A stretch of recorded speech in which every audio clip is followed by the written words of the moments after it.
Welcome to the Movie Pro Podcast. This podcast may contain rambling, foolishness, and spoilers. Duh.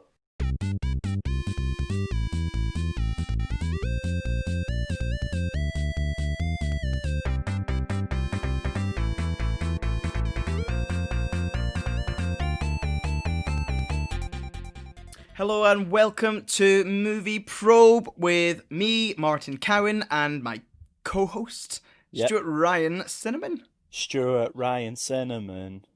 See, I'm in it already. Stuart Ryan Cinnamon. Yeah, I'm in it already, Martin. How have you been? I've been good, quite busy, but generally good, yeah. Good. Off the top of the bat, I have to... Well, I don't have to, but I'm going to launch into something that's happened this week that I'm super duper excited about.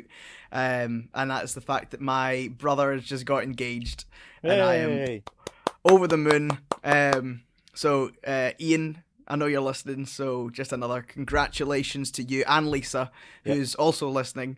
I'm so happy for you both. I'm genuinely over the moon, and you know that by conversation we've already had. So just off the bat, just congratulations, and I had to get that out the way because that's probably the biggest thing that's happened this year over coronavirus for me for me personally.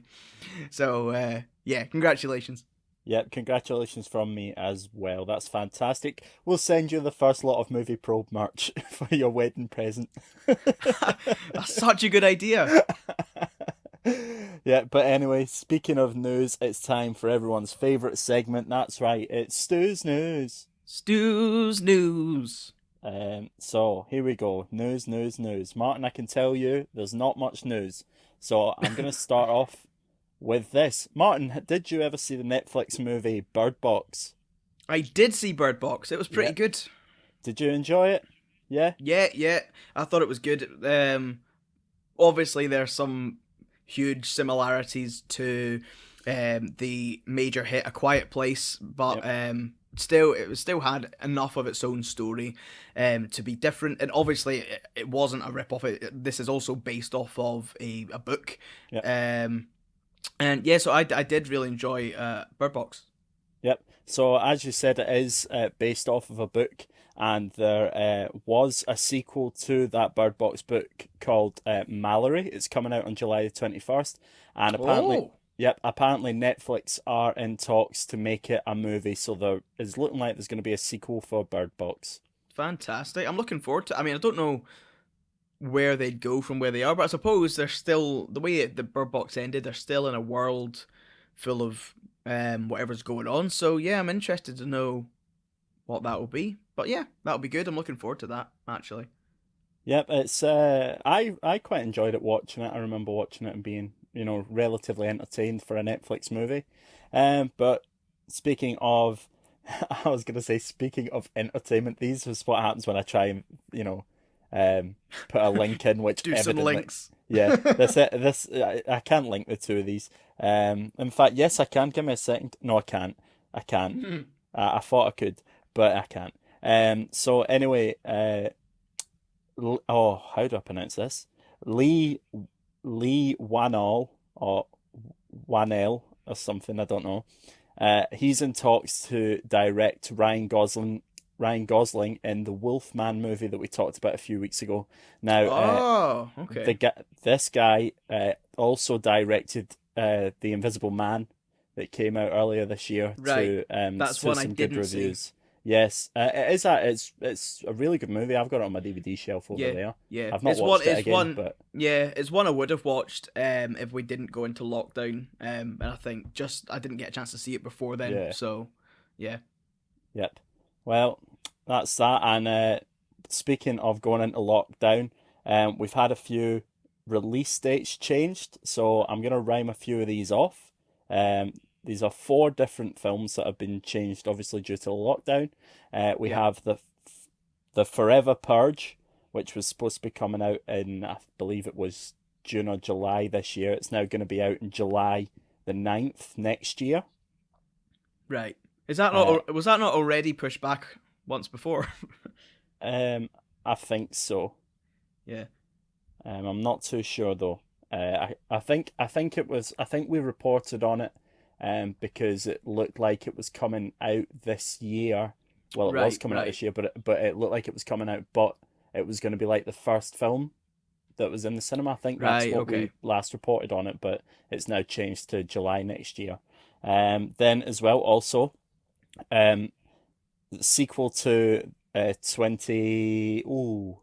2018, I think it was, Halloween, which is going to be called Halloween Kills, has also been rescheduled to October 15th next year.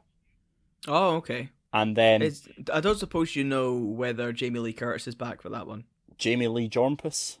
Sorry, that's a small stroke. Never mind. It I've doesn't not matter. seen. I don't know what No, that it's is. it's it's in one of the try not to laugh videos that I watched this morning at work. But anyway, yeah. I believe she is. I believe she's going to be in the next two. And Halloween, the second one's going to be called Halloween Kills, and then the third one is called Halloween Ends. So they've pushed them both back a year. So Halloween Kills has gone into where Halloween Ends was supposed to be, and Halloween Ends is going to be another year on Yeah. the back of that. I think they are recording them like back to back. Right. There has been a trailer for Halloween Kills. I've not watched it, No, I've not because seen it's that like either. I think it's more like a short clip than a trailer, but Right. apparently it picks up right from where that first one left off. All right. Okay. Yeah. Um, That was the thing with the first one. Um, I actually enjoyed it. We went to see it. But the thing that I struggle with is, I mean, I understand that it's meant to be kind of like the mask gives him like super power things that makes him like unkillable. But because mhm, of that, I'm like, he's definitely should be dead. And he's yeah. like, how is he alive? I don't, whatever. But yeah, Well, but Jet, I still enjoy the film. yeah, well, on a podcast I was listening to called The Weekly Planet, they were talking about this movie because they were talking about the trailer, and it Right. says that the trailer kind of starts with a fire brigade going to the house because obviously spoilers for Halloween if you wanna skip this. It has been out almost 2 years now, but anyway, I'll give you a couple seconds. That they set the house on fire to trap Mike Myers, and obviously, like it looks like he's dead because he's trapped. Yeah, Uh, baby. not that Mike Myers, not Mike Myers of Baby Driver fame. That's a callback. hmm But anyway, lastly, a film that has been rescheduled but not by much is going to be Jordan Peele's Candyman. That is going to be taking, I think, Halloween Kills spot this year, and it's coming out on October 16, 2020. So obviously that's a remake of an old movie called Yeah. Candyman. Um, I love Jordan Peele's movies. I love Us. I love Get Out. Get Out was better than Us, I think. But I'm looking forward to Candyman and seeing what they do with that. So that's a film I'm definitely going to go and see. I don't know about you, because again, it's in that kind of genre where Yeah, it I think you'd need depends. to see a trailer before you Yeah, kind of. that's what I was gonna say. I'd watch a trailer and then make my mind up on whether I'd go see it or not. Because as I've said before, I'm not into any of like the movies with like supernatural aspects. Yeah. So because of that, depending on how the trailer feels, like what route they're going with it, will decide whether I actually go and see that film. Yeah. Well, that's all I've got in terms of news on movies. Just before we move on to the film, obviously we had planned. Oh, I hate talking about this. We had planned next week that we were going to start doing stuff that's in the cinema. Yeah. But unfortunately, I don't know what the issue is. We received an email from Odeon because obviously we're Odeon Limitless holders. I've looked into it as well. Like, View aren't opening and Cineworld aren't opening. I don't know about Showcase, but I don't want to go to Showcase. But it looks like that well, in fact, there's no date on the Odeon of when they're No. actually going to be reopening. So there is one opening, but it's in Glasgow, which is not a major distance from us, but it's not a distance that we're kind of not willing to travel, but it's a lot of hassle for us to get there and whatnot. So we've kind of taken the decision to um still provide you a podcast, but we're gonna do something different rather than um be back in the cinema because it's just Yeah. not it's not feasible or possible for us right now. Um, but I did look at Cineworld in Glasgow. That seems to be opening July 31st. So I imagine that Odeon and the rest of them will all kind of be around that. Yeah. I So believe they're going to use Glasgow as like a trial. right. Yeah. Um, Yeah, I was gonna say I have the email that they sent us here. So they've said we've been working hard to get our cinemas ready to reopen safely. However, following postponements in the release dates of this summer's big blockbusters, mhm. we've pushed back our plans of reopening Odeon Eagle Bride. We're sorry you'll have to wait a bit longer for big screen entertainment, but we will let you know as soon as we have a confirmed new reopening date. So that's the line they're going with, is that it's because of the summer's big blockbusters being pushed back. But whether that's how truthful that is, or who knows, but that's a line they're going with. So unfortunately, we will not be able to go to the cinema when we want to, and we'll just have to. We have a couple of ideas of what we're gonna do. In fact, Stuart, do you want to tell the good listeners what we are planning on doing until the cinemas reopen? Yeah, sorry. I was just looking there to see what is like coming out over the next few weeks, and yeah, there isn't a big blockbuster till August the 12th, which is again Tenet.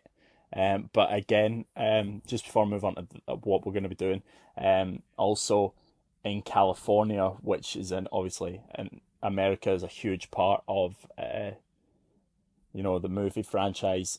They have recently just shut everything again, because obviously cases have been spiking over in America. We've had, there's been 250,000 cases still worldwide. Um, Not just America, but other countries like Brazil and places which haven't really hit their peak yet. But America just can't seem to catch a break. Yeah, Make of that what you will. But I don't know if it will then be pushed back further because obviously they're going to lose out on that sweet American dollar.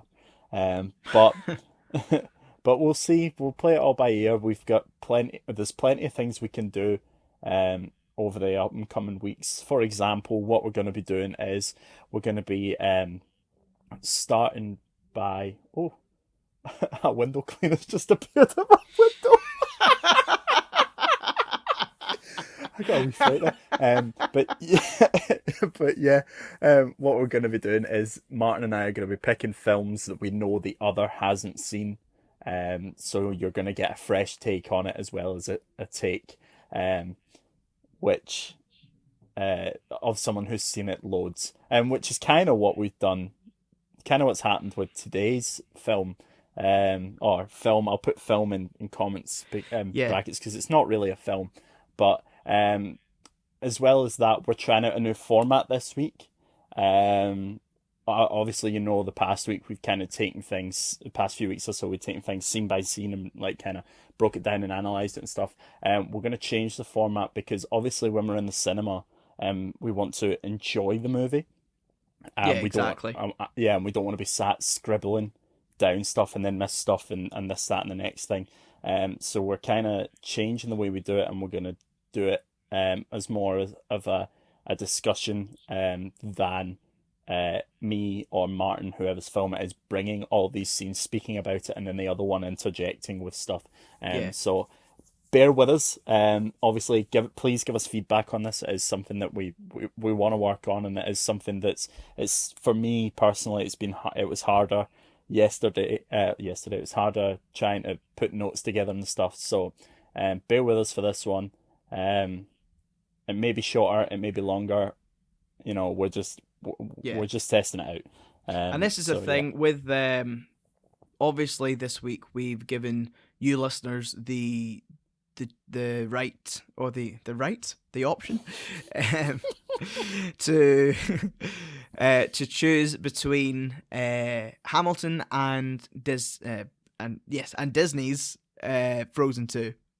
And the votes came in, and Hamilton won by quite a big margin. No, it And wasn't so- that big. It was only about 3 or 4. I thought it was more like No, 6 or 7. No? no, it was only about 3 or 4. Okay, well, it wasn't as big as I thought it was. Either way, Hamilton took it. Hamilton took the victory.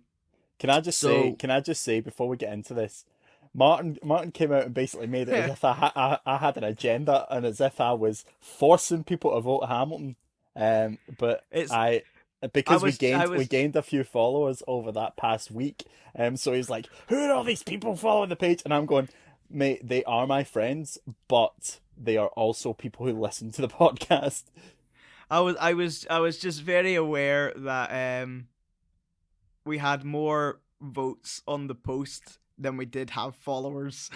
And when I looked at who they were, I'm like, these are all Stuart's pals, all voting for Hamilton. And I'm like, he's definitely been messaging folk, go vote for Hamilton, go vote for Hamilton. I never.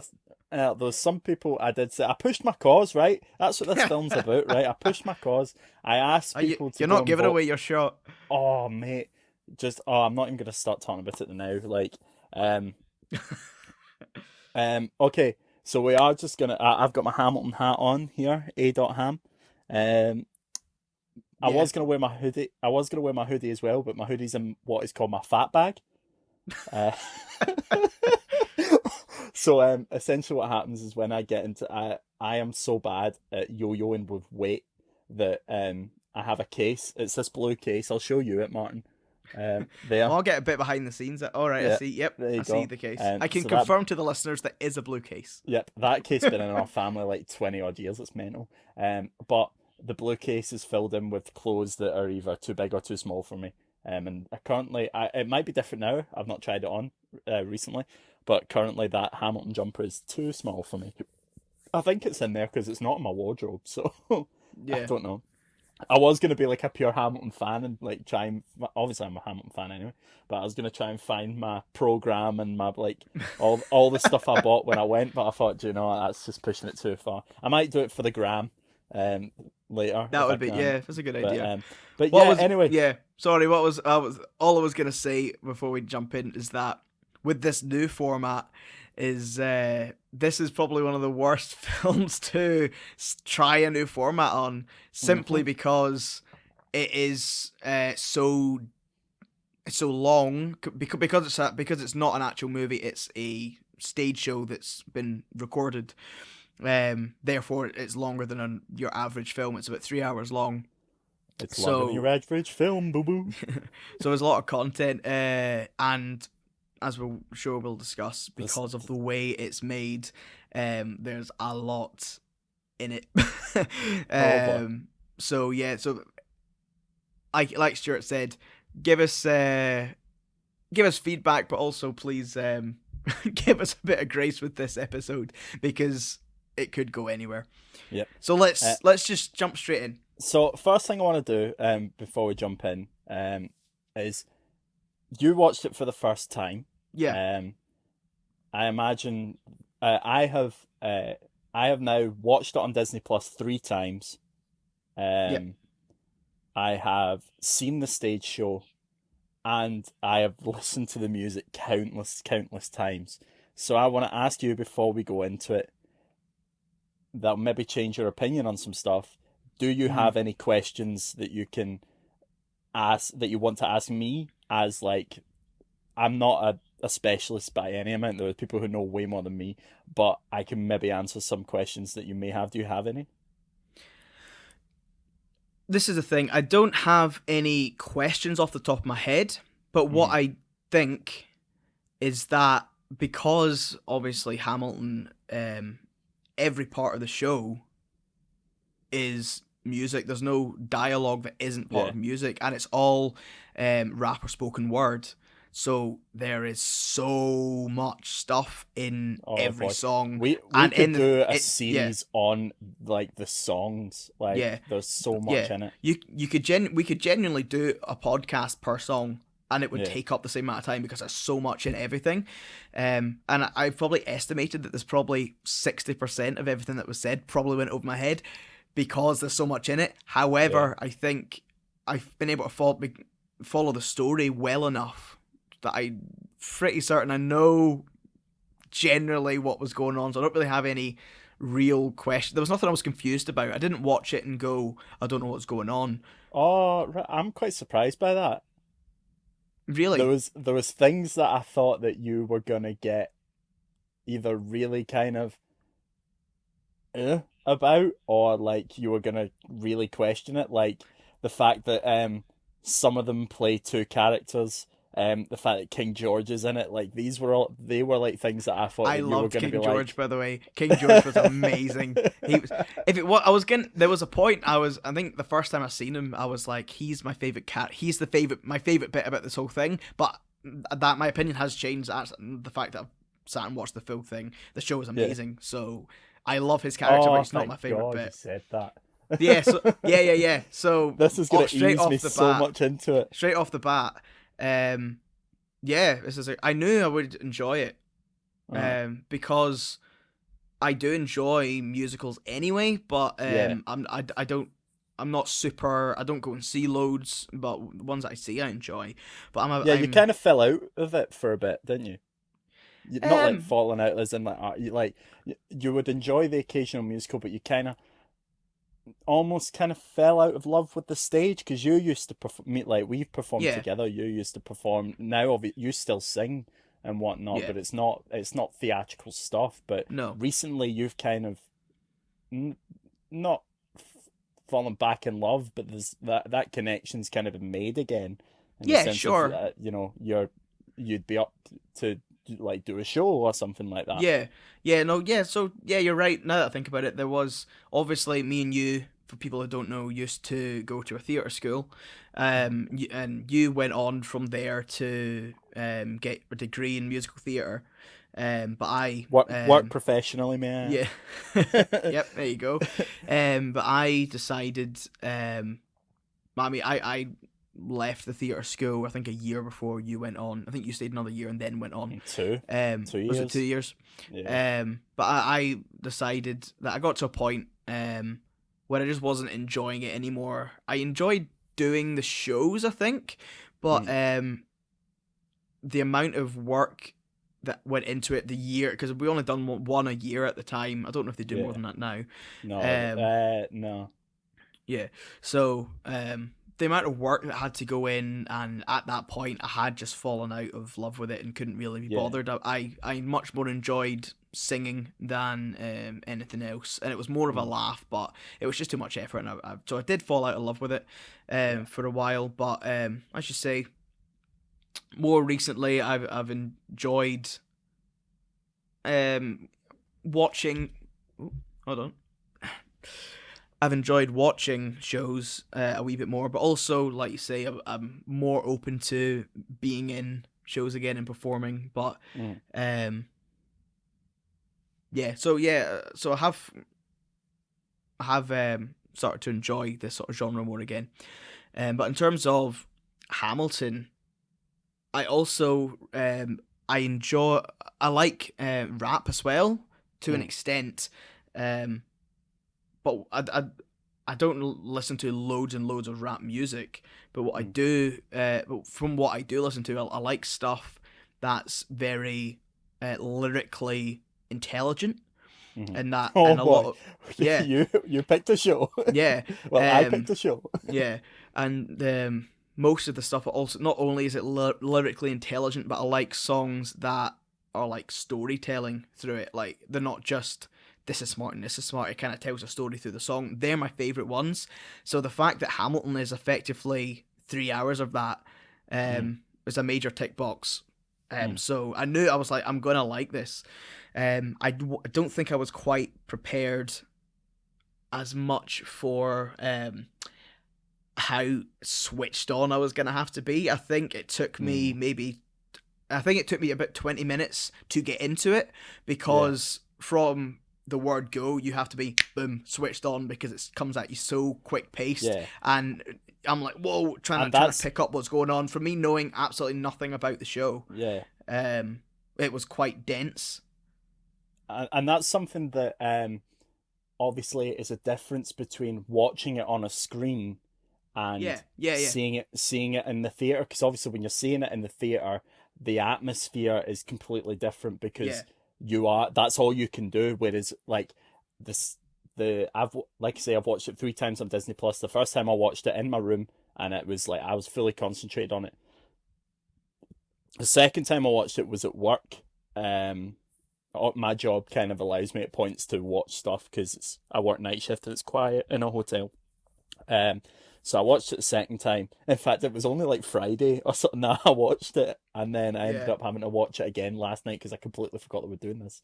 But the second time I watched it, I wasn't as switched on, and I was a bit like, no, I still loved it obviously, but I wasn't as into it. Like there was parts that was kind of like, okay, I've seen this, I go to this, and then Mm. last night I just watched it, and there was songs that I was just like, even like I think this was maybe the first time I turned it up full in my earphones, but I was like proper like rocking and bobbing Yeah.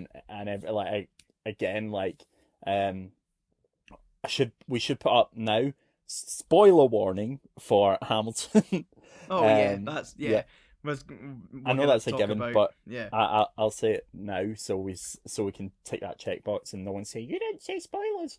But like I Duh. last night I cried. The first time I cried in the theater. And then when I watched it the first time here, I think it was more because when I watched it the first time here, I was so happy. And then the second time I didn't cry, and then the third time last night I God cried bless you, again. Disney Plus, for bringing me Yeah, Hamilton. yeah, that's pretty much what it was. Because fun fact, Disney actually acquired the rights not for it to go on Disney Plus, but it was going to be released in cinemas next year. Um, Ah, but they thought cool. with the pandemic and whatnot, they thought, you know what, this is the perfect time to do it. And I would like to see them put it in cinemas I as think they well. might still. They probably still Yeah, will I do think that. that seems like a thing Disney would do. But again, like I would go see it on a big screen. But anyway, do you want to talk about the plot? I don't know. Well, There's so much.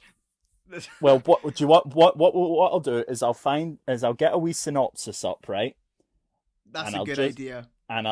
read through the synopsis, and we'll stop at the end of Act One, and then we'll do Act Two. Okay. Okay? Okay. 2 minutes before you do that, I want to something you touched on before, which I didn't even pick up. Well, you said about questions and something that I might have had an issue with. You said that there were some cast that played two characters. Uh, I didn't notice that. Oh, I thought I might have. I thought did one of the characters die and then come yep. back as a hippity hoppity guy?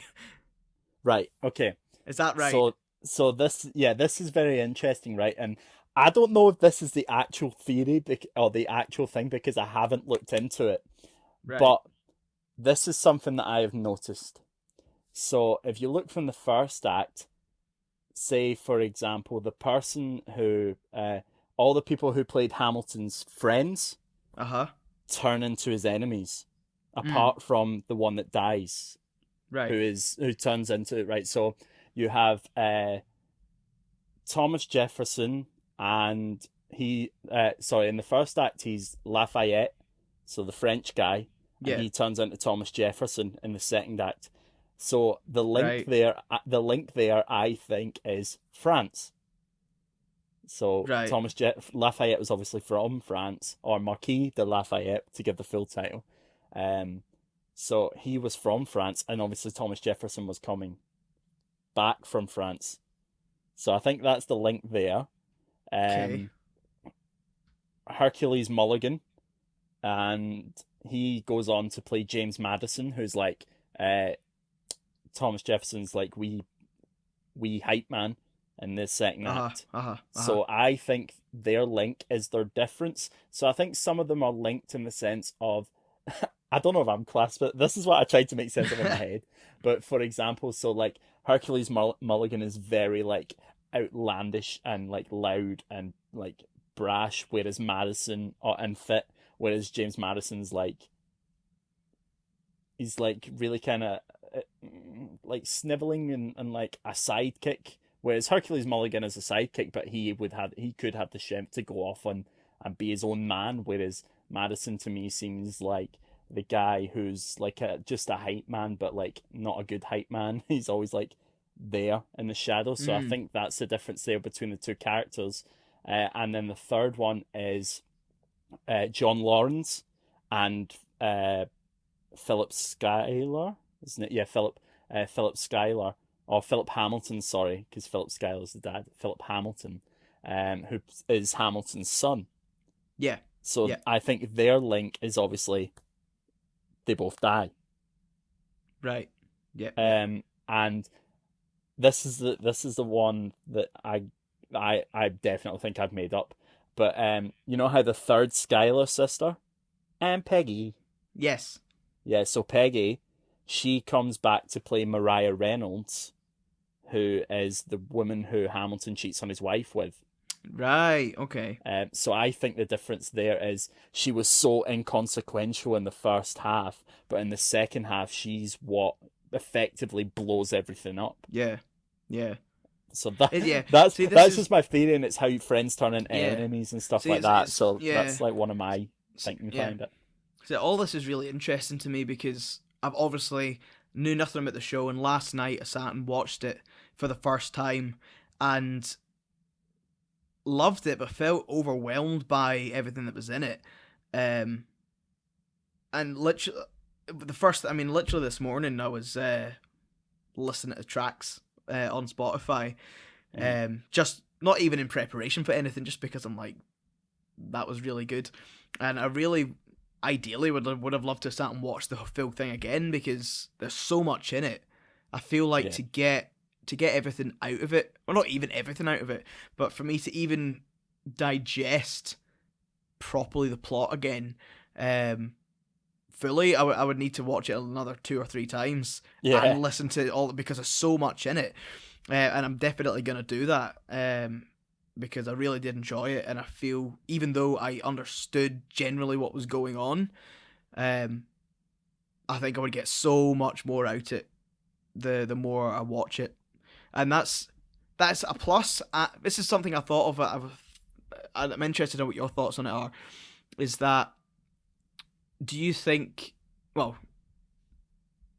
I would state my point anyway. First, is that if you're going to see it as a stage show, Hmm. and no, I haven't listened to the music yet, and don't know loads about it apart from you're going to go see it. Do you think that's a negative by the fact that you'd walk away going, oh, well, not a negative, but if you walk away from that going, I want to see that again because I feel Hmm. like I've missed a lot because there's so Hmm. much in it. Do you think that's a positive or a negative that you'll need? Oh, I need to go back and see that again to get more out it, or do you think it's not a good thing because you're walking away going, I didn't pick up everything there?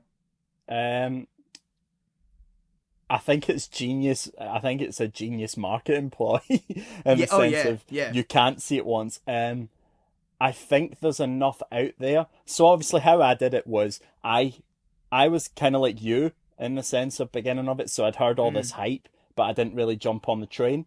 Yeah.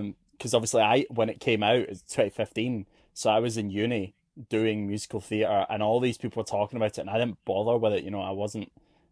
I didn't want to jump on that hype train because I was like, what, a musical about rap? No, I'm not. I mean, I love rap music, but I was a bit like a musical about rap. And I hadn't heard any of Lin-Manuel Miranda's other stuff, which I'll talk about towards the end.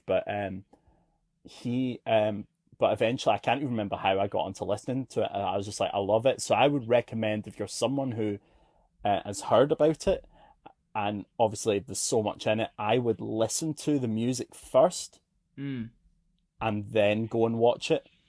Because it's the same thing, but essentially you're seeing everything that's been said, just the people doing it. Because it is one of those kind of through sung musicals. But if you're not that kind of person, again, I think it's one of those things that depends on the kind of person you are. Yeah. If Yeah. you love taking stuff away and all that kind of stuff, then yeah, it's a really good thing because you can then you'll then go away and research it because there's plenty on YouTube and stuff to go and look at. But again, I can see why it may be a bad thing because, well, people are lazy. Like, Mm. and they go, "Oh, I didn't get anything out of that because it's so deep, and a lot of people aren't willing to let themselves be that deep in a theater or let Mm. themselves get taken that deep. Like, I don't understand. Like, we have a friend. I'll not name them. Um, that was said, "Oh, I watched some of this, but it was really boring." Yeah. So it depends on the kind of person. I think more than anything, um, whether you're gonna uh whether you're gonna be happy with not taking anything away, or whether you are gonna be happy and you take loads away. But I would recommend. Obviously, now I know what you're gonna do. You're gonna listen to it and you're gonna watch it again, kind of Yeah. thing. Oh yeah, Um, definitely. but it is one of those things that it's just unreal. So do you want me to just get into the synopsis of Act One, Yeah, and sure. just kind of read that? Okay, here we go. Act One. The orphan Alexander Hamilton leaves his home on the island of Nevis, which leads us into the first song of Alexander Hamilton. After arriving in New York in 1776, Hamilton meets Aaron Burr. Then you get uh, Aaron Burr, sir. Um, I found that really clever, that song. yeah. Um, The phrasing of how it was all done. Alan Burr, sir. Sir. yeah. I was like, oh, So, that's clever. uh, and one of the things in that as well that I know we're kind of breaking stuff scene by scene now, but that's fine. I just think that's probably the best way to do this right now. Um, but John, but one of the lines is oh my goodness, what is the line? It escapes me so much. There are fools who run their mouth off wind up dead. And who's the first character that appears after that? John Lawrence. Who ends up dead in the first act? John Lawrence. Why does he end up dead? Probably because he ran his mouth. Mm, yeah, Yeah. yeah. So we're introduced to John Lawrence, the Marquis de Lafayette, and Hercules Mulligan. I keep saying that wrong. And then Hamilton impresses them with his rhetorical skills. We get My Shot. Now, My Shot is is probably one of my favorite songs in the show. Yeah. Um, Yeah, just for the it's bit, class. there's so much in that song alone. Like, I mean, I love the whole. If I was to sum up what I want my life, it would be My Shot. And then it's stuff that's like, I'm past patiently waiting and passionately smashing every expectation, every action's an act of creation. I think I wrote down stuff for that actually. Let me see. Uh, oh, My Shot's an anthem. But there's also points, if you look at the staging of it, it shows that women are his weakness as well. Mm, yeah, yeah. There's a bit That where that's he another eyes up a barmaid, and he's singing about not throwing away his shot while he eyes up a barmaid, which there's so much foreshadowing in this as well. yeah, yeah. Um, Yeah, are, are it's we a one of nation? those. Sorry, I'm just gonna say it's one Sorry, of those things that the more you watch it, the more you pick up all yeah, these because I'm little gonna say stuff things. you'll never have seen. Yeah, yeah, yeah, yeah, uh, but it's like, are we a nation of states? What's the state of our nation? I mean, stuff like that is so lyrically like, yeah, whoa, that's the first song that like gets you like proper like pumped up. I think like I'm like I can listen to that and go a run. I could listen to this on a run. yeah. Um, but anyway, Sorry, just to interject, just because it's popped into my head, is that what I found out today, which I didn't know, is that the main character, the main actor who plays Alexander Hamilton, is the guy who wrote the show, and I didn't know yeah, that until I was like looking stuff up this morning. And I was just like, oh, he was the actual guy, yeah. and I'm just like, He wow, he plays the lead character in a lot of the stuff he writes. right, So he also wrote In the Heights, okay. I which know I you've, also recommend you go and listen to. I know you've spoken to me, or at least you've Yeah, mentioned it to me before, because the film was supposed to come out this year. I think it's coming out next year. right? But the guy who plays John Lawrence and his son in this is going to be the lead character in the film of In the Heights. All right, So okay. Anthony Ramos, his name is. But anyway, um, so after that, after My Shot, they affirmed their revolutionary goals to each other. The story of tonight, which is let's have another round tonight. Raise a glass to freedom. Tomorrow there'll be more of us. That one. Yeah. Meanwhile, wealthy sisters Angelica Eliza and Peggy Schuyler go into the town seeking out potential suitors. We get the song of the Schuyler sisters. I love the whole, And um, Peggy. yeah, I love the Burr, you disgust me, Asser, you disgust me, Mm, like stuff like that. yeah. That's one of the big bits of the show that I love is the intelligence of what's being said, and I Yeah, picked up. I mean, I can't say off the top of my head now, but while listening, there was a lot that I picked up on that I was just like, oh, that's so smart, that's so clever, because I was really trying hard to yeah, listen really intently to what was being said, because I know there's a lot of the story in it, and there's a lot of clever wee lines and phrasings. And that's another reason why I'm like, wow, this is a really good show. yeah. So then Samuel Seabury warns everyone about the dangers of Congress, but Hamilton disagrees and tries to counter Seabury. So that's the one with the "Heed not the rabble who scream revolution." It's called Farmer Refuted in this, and I think that's so the bit in that where he starts rapping over the top of them, and there's a line in that which is, oh, it's when he says that don't modulate the key and not debate with me. So obviously when the guy who's playing Samuel Seabury sings, there's a part where he kind of changes the key a little bit. And then Oh, right, obviously right, he's right. like, don't modulate the key and not debate with me. Like, oh my goodness. Yeah, That in itself is just the guy's a genius. The yeah. guy just is a genius. Like to oh anyway, we then get the first appearance of King George, um, Oh, King who George. insists on his authority, so he sings "You'll Be Back." You'll And be. one You know what? You know what the music reminds me of is "Cheer Up, Sleepy Jean." oh Dee dee dee yeah, dee yeah. dee dee dee. And but obviously it's not that. No, But I love his character, and I love that song because he really doesn't do loads in it. He's only no, really got about three it's songs, comic and they're relief. all, Yeah, yeah, and the songs are all pretty much like the same. the same, just a another rendition of that song. Yeah, But I just love the staging of it. He literally just comes and pretty much stands still on the spot, and all of like the sort of cheekiness and then the menacingness of what he's yeah. saying is all more or less in his face or hand actions, Oh, it's and it's brilliant. it's He's yeah, brilliant. Jonathan yeah, Groff, yeah. brilliant. That was great, and then obviously. The really funny bit in that is as it like builds to like the final time he's singing, like, all he just starts doing is his shoulders start moving, and that's it. And Yeah, I was thought that was hysterical. it's the it, it's I don't know if you've actually I don't know if you've listened to that song back.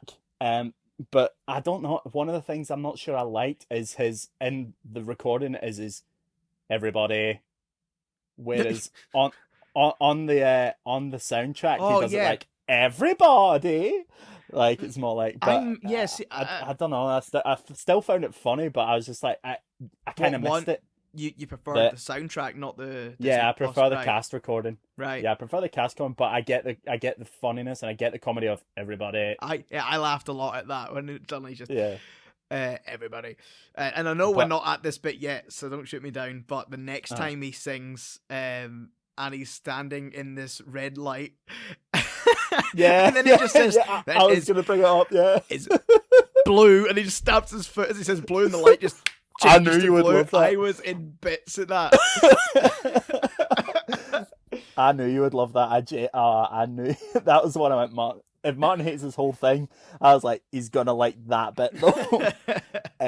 But no, he's used so smartly as well in the show to like Yeah, break up yeah, bits and show time lapses and things like that. yeah. And at the end of the song, I don't know if you recognize, but it was almost like he took his scepter and then obviously he pointed it towards the conductor to be like, right, okay, back to you. I've had my moment and things like Oh, that. Like the I didn't staging is catch that. just and then we go into after that.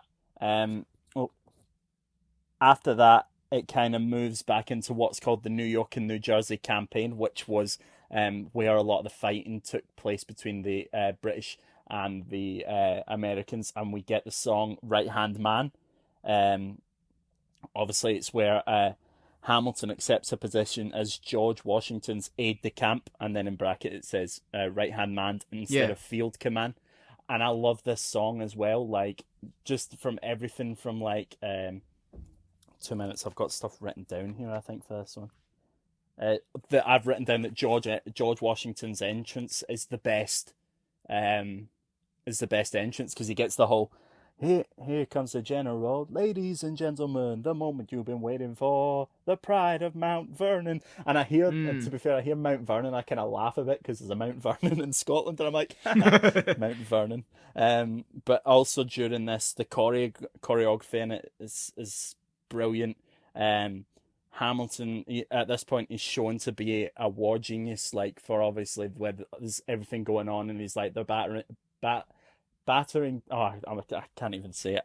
The battering down the damage. I don't know. I can't remember the line. They've got to stop him and rob him at their advantages. And things don't look good for America at this point. Burr gets dismissed for Hamilton again, and so we start to see that tension kind of build. And then another line is amazing. Like, dying is easy, young man living is harder. I love that line. Yeah. Because it appears throughout, and then the song then goes. What again I think is really smart about it is the song then kind of shows how, because obviously it's like we're outgunned, outmanned, outnumbered, outplanned, and then as the song kind of builds and Hamilton gets almost assigned as the right hand man, it shows how he deals with those issues. So it's like outgunned. I have some friends. Like he just talks about all the different stuff to counteract those things, and I think that's really, really smart.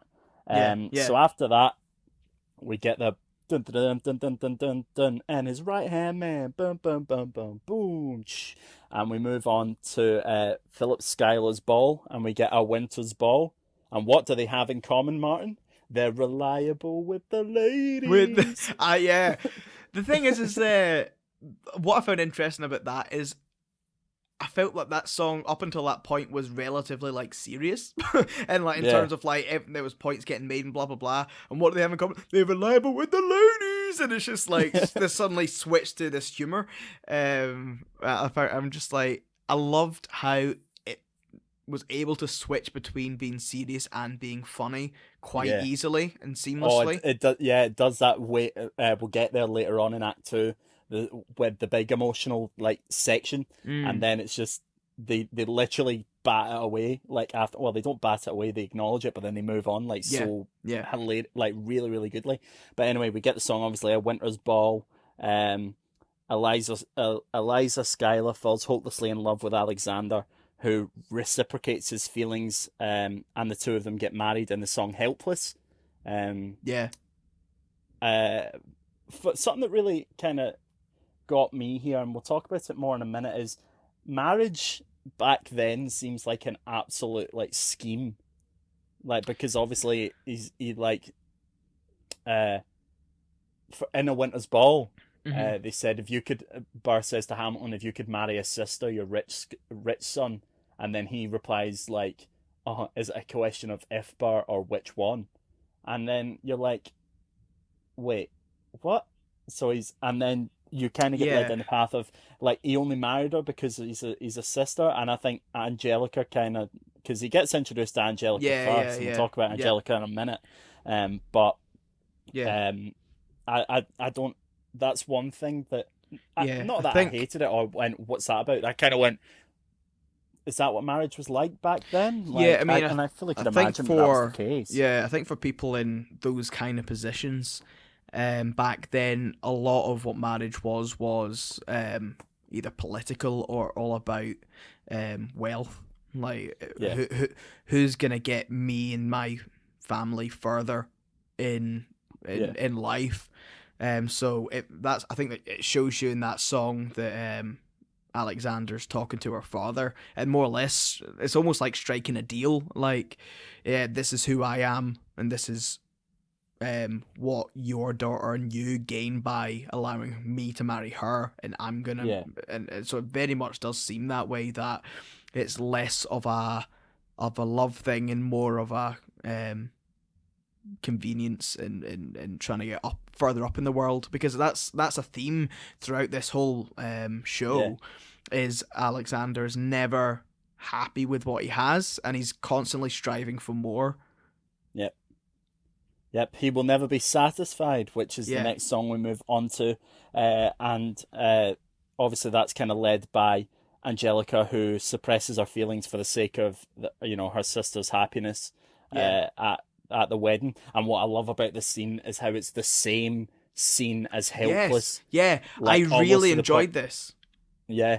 So obviously it starts with re rewind, and then obviously it literally does rewind the whole thing, Yeah, it actually took and me a you play second out the full to scene. yeah, it actually took me a Yeah, second to quite register what was going on. I know she was like there was some kind of rewind, and then I suddenly realized that it was the exact same scene that I'd just seen, but from a different perspective.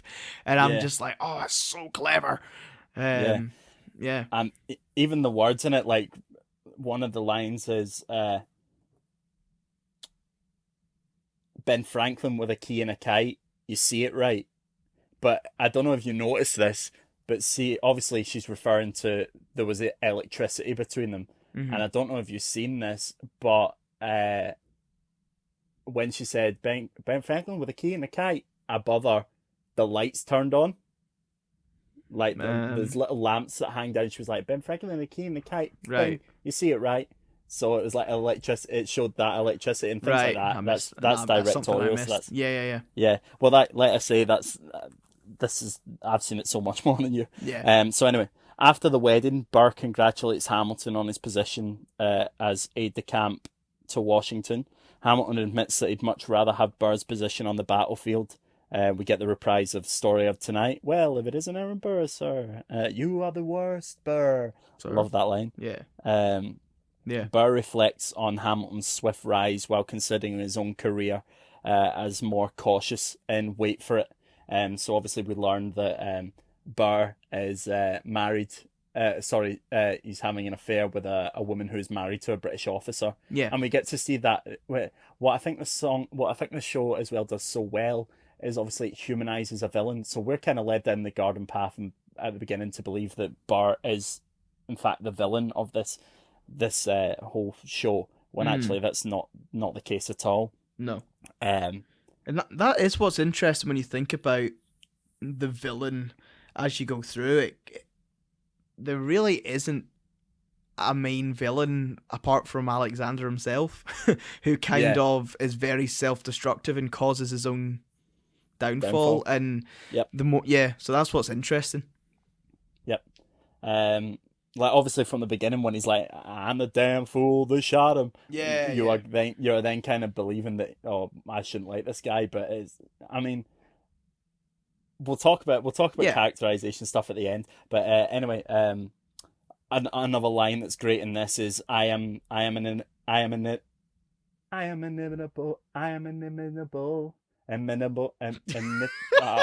I don't even know how I can sing. It's one of those. It's one of those Sound it words out. I can sing. I can't because I've spelt it wrong. I don't Because you even know know what what I word you're did? trying to say.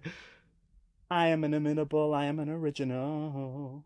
An inimitable, Uh, imitable. inimitable. I don't know. But that line's great. What is it like in his shoes? And then obviously through that song, there is a bit of him that kind of wishes he was Hamilton. But anyway, Mm. um, so then, as conditions worsen for the Continental Army, Hamilton aids Lawrence in a duel against Charles Lee, which happens through the song "Stay Alive." What I thought was really smart about this song, and you see it again at the end, is when someone shoots a bullet, it's kind of done by a dancer, Yeah, yeah, yeah, yeah. That was and it shows how close they are to death. Um, it's good stage direction, and yeah, like to show that because it kind of turns it to like slow motion almost.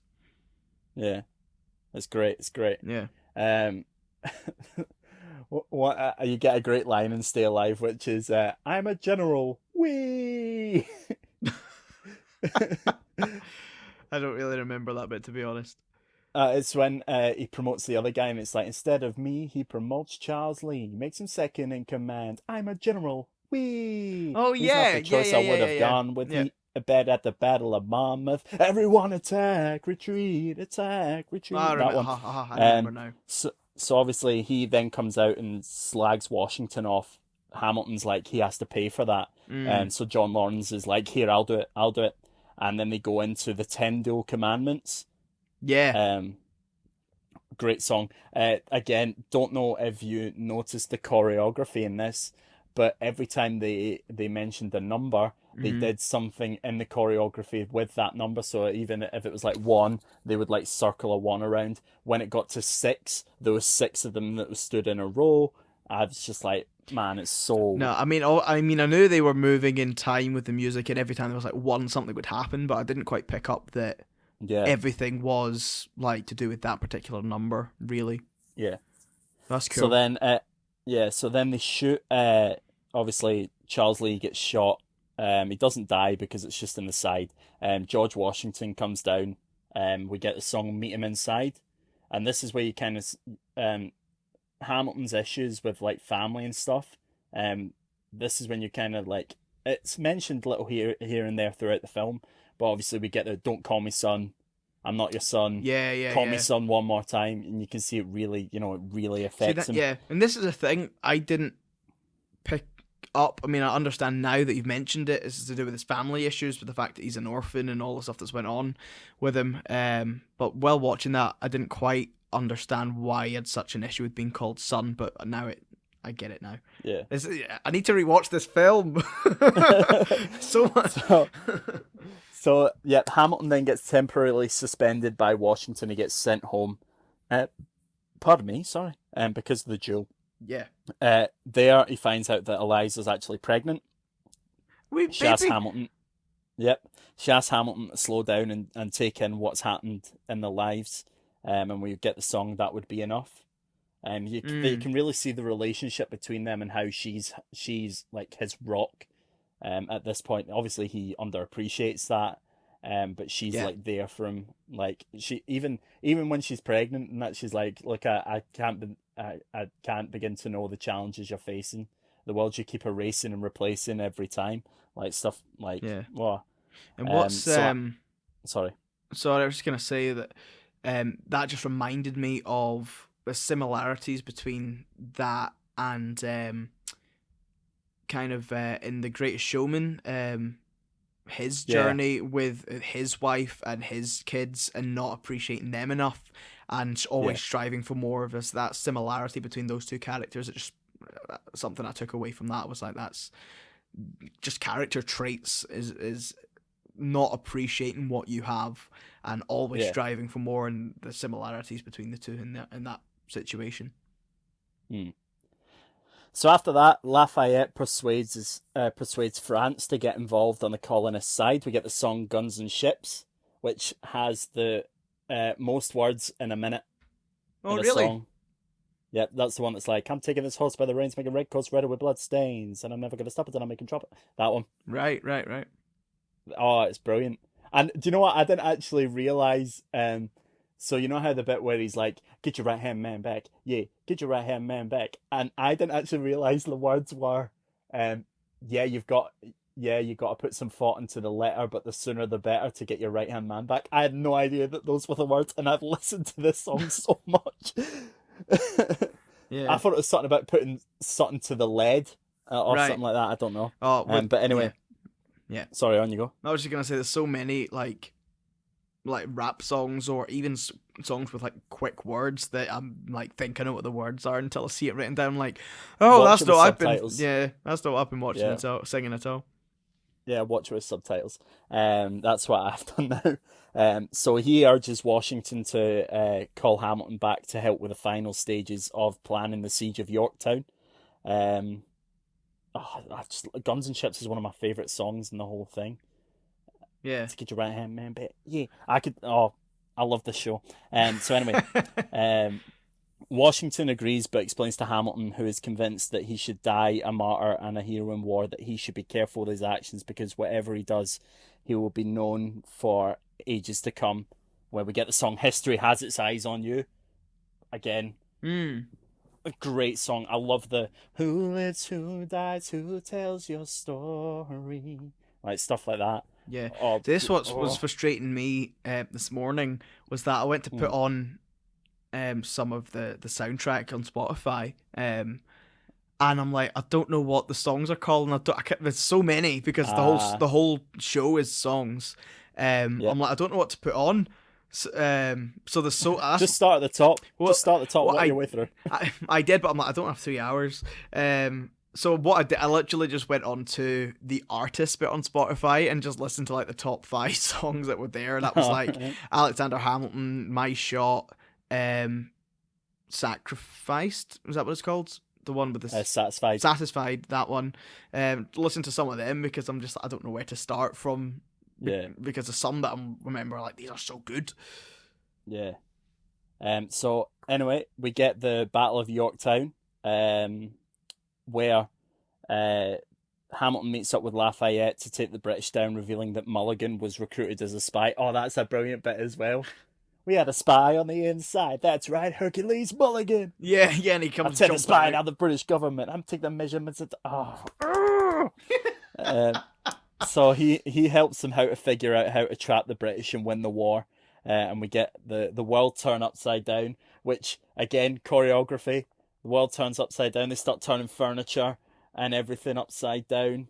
Yeah. A line that always gets cheered in this, no matter, like, obviously you've seen it on the telly. I've been in the theatre, but I've seen it. They performed this one for the Tony Awards as well, actually, when that was. Right. And it's the line, "Immigrants, we get the job done." Yeah. Literally, anytime that gets said, everyone in the crowd goes, "Yeah!" I'm like, "You're probably British, but hey-ho." But no, it's a great. That's another great line because that we'll not talk about issues of that kind of length here because we don't have enough time to delve into that kind of discussion. No. So anyway, the Americans have won over the British. Soon after the victory, King George asks the rebels how they will succeed in governing on their own. What comes next, which is where you get the "I'm so blue," bang, changes from red to blue. Lafayette returns to France with his plans to inspire his own people to have their own revolution. Even Hamilton's son Philip is born, while Burr has a daughter, Theodosia. And the two tell their children. Yeah, Sorry, I was just going to say that was something I was going to ask you about. Is the bit when Alexander has a son and his commanding officers refusing to give him command of. He keeps wanting to have command of a unit or whatever, and his commanding officer keeps telling him. By this point, he has. So that what's the point when he keeps call him back? Before, just when he gets news that his wife's pregnant. So, we're well past that bit. Oh, we're well past that. Yeah. Aye, so it's just because this question popped into my head. So about that, when his wife's pregnant and he's at that point not giving command of anything, is that his wife said that he wrote weeks ago to the commander. Is that why he's not giving him the promotions, because he knows that he has to get home because he has a kid? Is that the reason why? I think so, because obviously he says the lines of "Your wife needs you alive, son. I need you alive. Call me some." That's where you get the "call me some" one more time. Right. I think so. But again, I would say that. But anyway. Cool. Sorry, I know I jumped back there, but that was just one question that did pop into my head. Yeah. So then after we get the song "Dear Theodosia," which really kind of shows the two men in the same position. I love the the singing about how scary and exciting the future is going to be. Then Hamilton gets word that his friend Lawrence has been killed, and in Wikipedia here it's got it written down as "in a seemingly pointless battle," because obviously the war was won.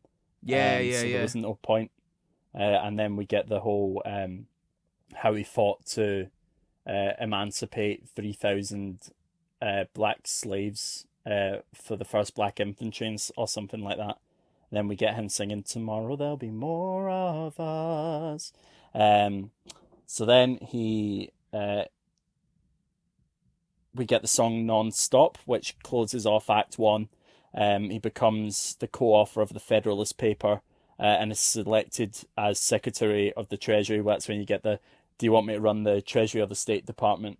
And he's like, "Treasury, let's go." But you can see just things aren't right. The tension is starting to grow. Hamilton started to be shown as a person who really divides opinions. So you get Yeah. the two guys are being like, bright young man, yo, who the F is this? Um, so yeah, Angelica heads back from London. Um, we get we get a sense of Hamilton's drive when they were talking about all the essays that they needed to write, Yeah. and then it's like Hamilton wrote the other 51. Yeah. How do you ride like you're running out of And time? this is Yeah. something I did want to speak to you about, Uh-huh. and what your opinion is on it. Is because obviously that's something that they keep going back to from this point throughout the rest of the show, is why do you keep writing like you're running out of time? And I feel like the show is deliberately written like it feels like that. Like there's so much density in everything that's said, and so much pacing.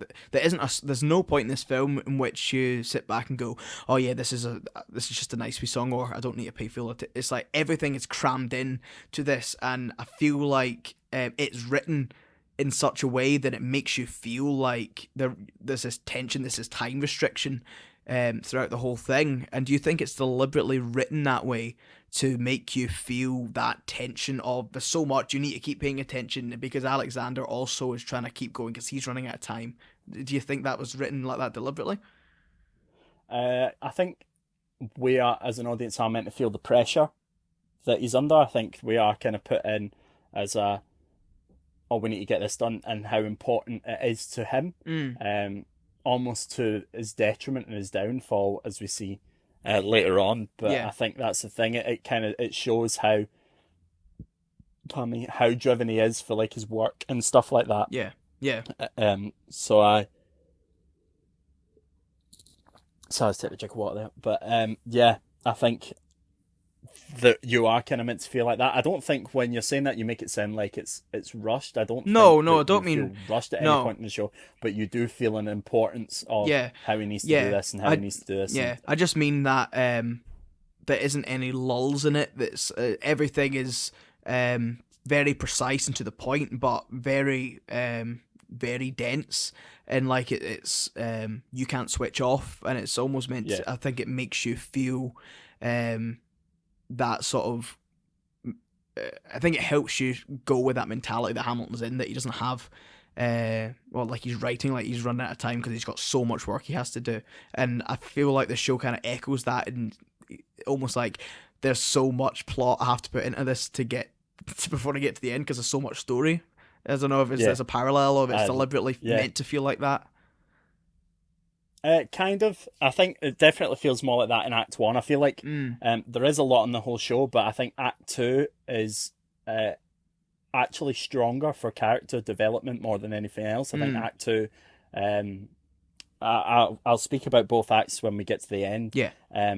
But at this point during Non-Stop, you can see that Hamilton is starting to pick work over his family, because and all the voices that are speaking to him at the end, it's like, obviously you get the how can you write like you needed to survive, how can you write every second you're alive, and all that kind of stuff.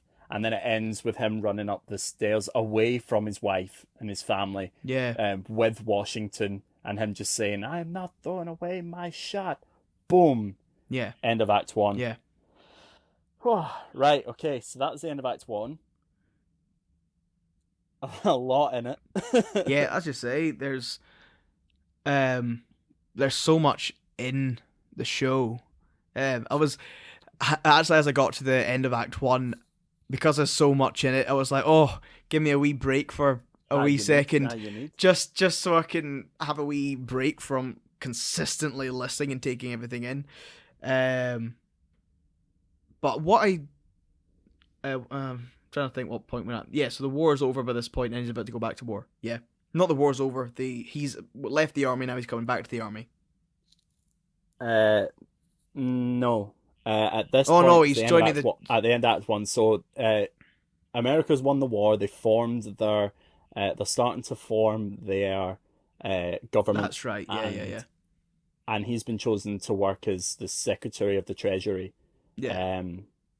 And yeah, Yeah. So what I Ah, found really interesting is that while watching this, I thought that it was gonna sort of major during the war and sort of finish at uh-huh. the end of the war. So what I found interesting is how the first act finished at the end of the war, and then the whole Yep, second act is after that. yep, That's what I found interesting. Like, whoa, how much story are they actually telling here? And I suppose they're telling yeah, a lot. They're trying to tell the story of his life in one show. So yeah, yeah. Well, that's the thing that's really good about it is you go in expecting it just to be his story, but it actually ends up being so many people's story. yeah. Like it, obviously we'll get onto that, but how what I think is amazing is how you could you could watch the first act as the first act could be a show in itself, and Yeah, the second exactly. act could be a show in itself. Yeah, You know. yeah. I Um. agree. So without further ado, shall I move on to the Yeah, second act? absolutely. Okay, second act. Thomas Jefferson returns from America, being the U.S. ambassador to France in the song "What Did I Miss." Um, one of the best parts in that is Thomas, we are engaged in a battle for our nation's very soul, which get us out of the mess we're in. Hamilton's new financial plan is nothing less than government control. I've been fighting for the South alone. Where have you been? And he's like, France. Yeah. I love the character of Jefferson, actually. He's like one of my favorites. Um, so then we get Thomas Jefferson coming back from France. He is then been given a job on the he's becoming the Secretary of State. We then get Jefferson and Hamilton having a debate about Hamilton's financial proposals at a cabinet meeting, Mm. which is done via rap battle, I love which I that. think is Yeah, so it amazing. the fact I got really excited at this point because I Yeah, realized suddenly it's like, oh, they're gonna rap battle, and during this debate, and I was like, oh, it's such a clever way of doing things because yeah, obviously a rap battle is when two rappers like face off with one another, and that's exactly what a debate is, apart from without the rapping. yeah, So I'm like, oh, it's so clever that they've done it that way. yeah. I think it's brilliant. So obviously after the rap battle, after the battle, Washington has to tell them to, take a walk, and he speaks to Hamilton, and he tells him he has to figure out a compromise to win over Congress. And I mean, there's so many different words that you could pick out to be like, how the heck did they fit that into rap? But this is one I picked out for this one is the word intransigent. Like, what? Yeah. I mean, fair enough. He's just saying they're being intransigent, but that's what? What? That's mental. Um. So obviously, Hamilton's told he needs to win over Congress, or they will probably call for his removal. Yeah. And then Yeah. Washington's just like, figure it out. That's an order for your commander. So then Eliza and her family uh decide to go. Well, we come back and we see Eliza. No, in fact, not even. I want to talk about something before that. Okay. There's a thing with Hamilton, and he's like, I'm sure you understand. Basically comparing his life to a Scottish tragedy without him having to name the play. Oh, right. Um, Okay. that's a really really deep theatre joke, and you might only get it, or a deep theatre reference, and you might only get it if you know Yeah. about So this. I imagine you're gonna So say that you can't say the word Macbeth if you're in the show Macbeth. uh, that's how it started, but it then became you can't say Macbeth on stage, like on stage, Right. when you're referring to the play. So that's why he can say, they think me Macbeth. Ambition is my folly. I'm a poly, massive pain in the ass, a massive pain. So that's why he can say it. But as well, I think he said it, or that's been put in to say it because his character is going to die. Because that was the reason, Ah. that was what they think. So that was the whole thing behind it is if you say Macbeth on the stage, you die. Or you will get cursed or something like that, and you're cursed to die on the stage. I can't remember what it is. I just remember getting in trouble once. Um, and Eliza and her family, uh, we get Philip doing his wee rap. My name is Philip. I am Yeah. a poet. I wrote this so just to show it, and I just turned 9. You can write rhymes, but you can't write mine. I practice French and France. I practice French and play piano with my mother. That's brilliant. And I also find that funny as well because she suddenly, Yeah, it's almost leads she into, starts beatboxing. yeah, when she calls Alexander through, it's almost like, oh, because you've seen them practice piano before, so it's like, oh, he's gonna sit down and start playing piano, and then suddenly she just comes out, and he starts rapping. I'm just like, that's amazing. So Angelica comes back from London as well. You can see that she's still besotted by Alexander and whatnot. Yeah. So then that's all during the song Take a Break. Then at the end of that, we can see Hamilton getting stressed. I mean, he keeps repeating the line, I can't stop till I get this plan through Congress. I won't stop till I get this plan through Congress. And then we get the bum, bum, ba-da-da-da-da. There's nothing like summer in the city. Bum, bum, ba-dum, bum, bum, bum. Someone under stress meets someone looking pretty. And he meets Mariah Reynolds, who he begins... That song's brilliant as well. See her? She's so underutilized in that show, but I think that's the point. Because her song is so huge, and Say No to This, like I mean, she's a brilliant actress.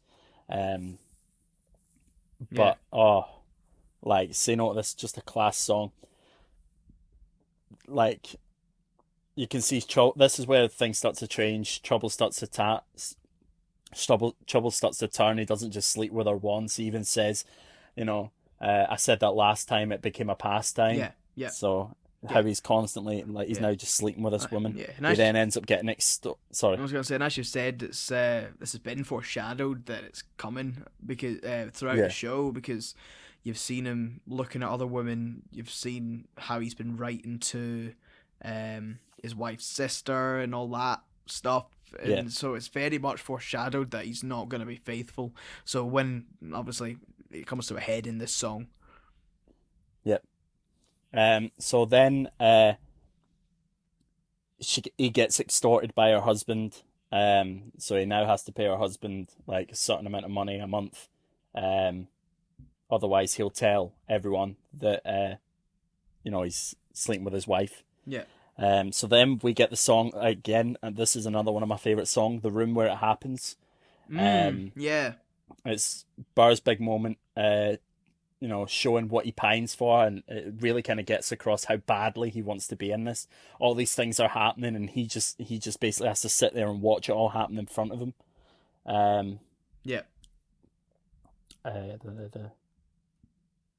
Again, that's where you really start to kind of see that he's really envious of Hamilton and his sway, and he obviously, like I say, wishes he has the same kind of power. Almost so much so he then even switches party in the next song to defeat Philip Schuyler, who's Hamilton's father-in-law. Hamilton goes from being a friend to being a rival.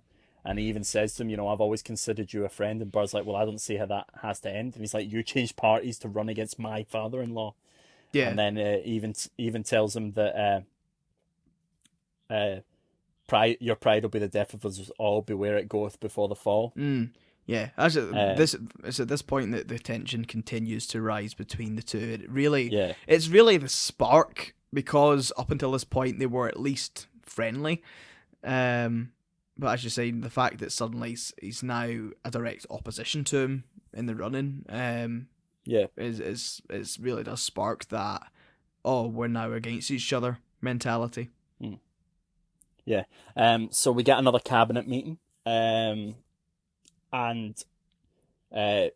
little bits that, I mean, throughout the show, there's little nods and thingies to classic rap. Like, in this one, it's really more prominent, where he's like, if you don't know, now you know. Yeah, which is, I picked up on that one. A nod to the Notorious B.I.G., and then the one that's like, you must be out of your goddamn mind. That's I think Ice Cube. I think that's a nod to, right? Because that's one of the things he sings or says. Sorry, my notes just disappeared there. So they argue over whether they should assist France or not. Washington agrees with Hamilton and says they should stay neutral.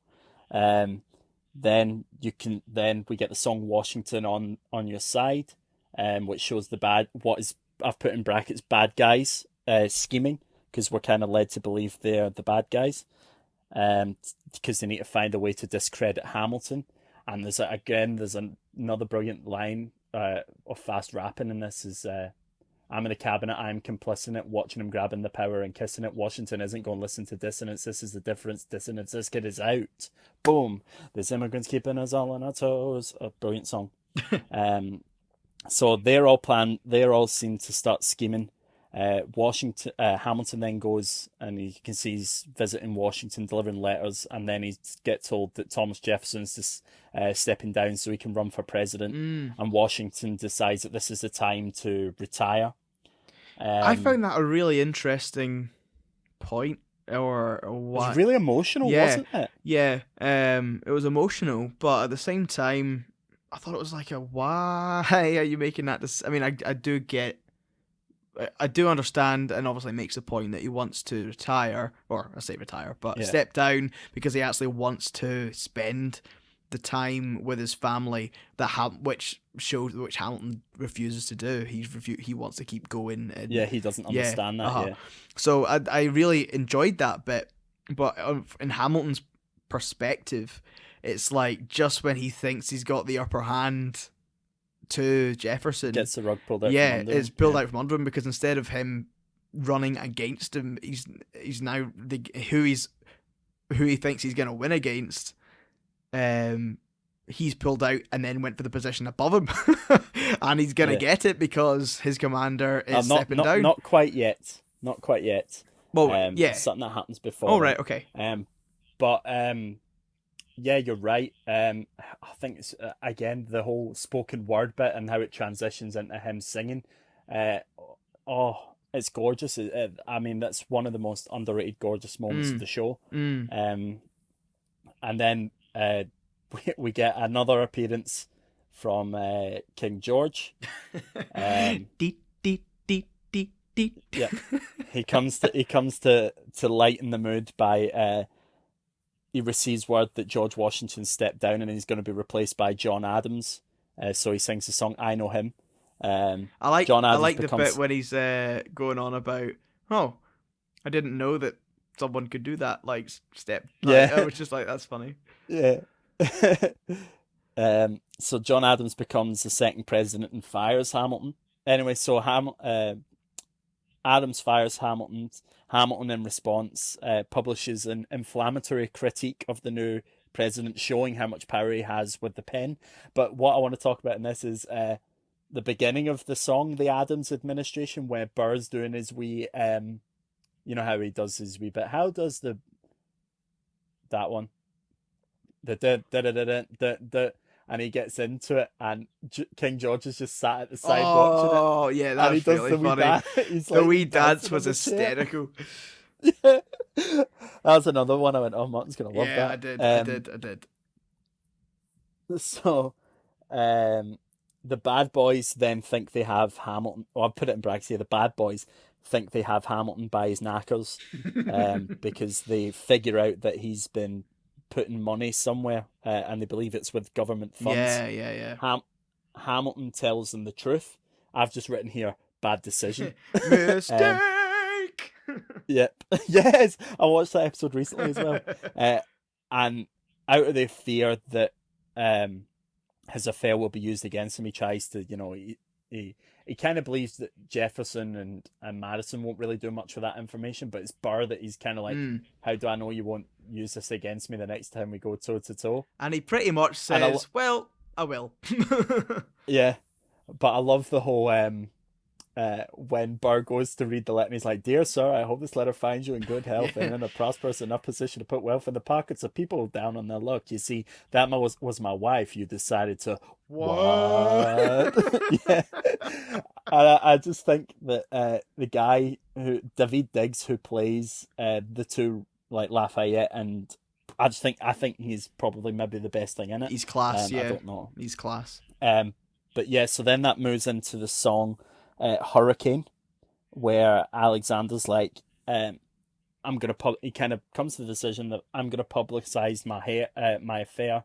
The choreograph around him looks like a hurricane that he's Mm. going through, with everything that's gone on. He, he basically says, right, okay, I'm going to tell everyone, and he writes the Reynolds pamphlet, and he throws away his shot, because obviously he ain't never gonna be president now, ever gonna be president now, ever gonna be president now, and we see everything kind of turn to mush.